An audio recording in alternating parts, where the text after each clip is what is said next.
সংস্কার করার জন্য কাদেরকে একতাবদ্ধভাবে সংগঠন করেছিলেন? কাদের? যুবকদেরকে। তার মানে একটা সমাজকে পরিবর্তন করতে গেলে মূল ভূমিকা যুবকদের থাকতে হবে। দুই, তার পরের স্টেজে থাকতে হবে শিক্ষা।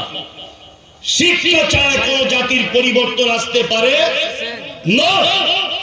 কোন জাতির পরিবর্তন আসতে পারে না। সমাজে যুবকদেরকে দাম দেওয়া হয়।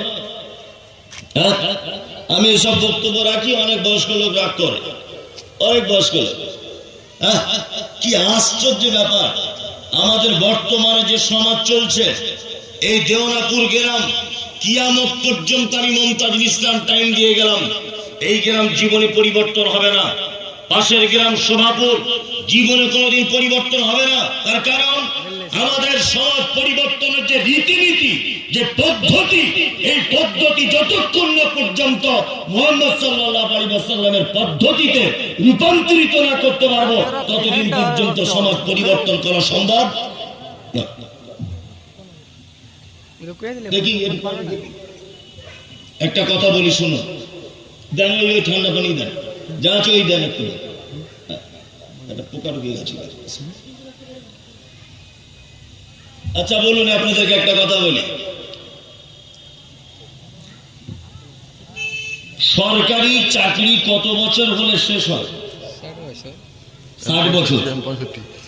কেন শেষ হয়? কেন শেষ হয়? এই কারণে সরকারি কর্তৃপক্ষ জানে যে তোমার 60 বছর বয়স হয়ে গেছে, মানে তোমার চোখের জ্যোতি কম, তুমি কানে কম শুনবে, তোমার বুদ্ধি কমে গেছে।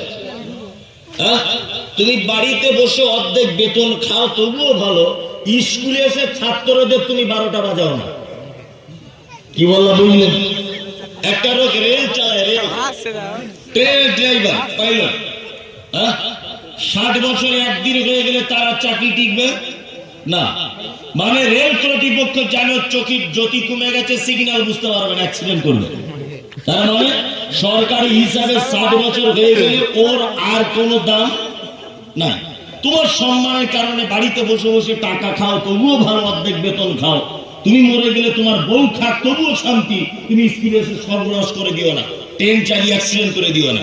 তার মানে কি 60 বছর বয়স মানে তুমি নিজেই এখন এমার্জেন্সি রোগী, তাই না? আর আমাদের সমাজের অবস্থা কি?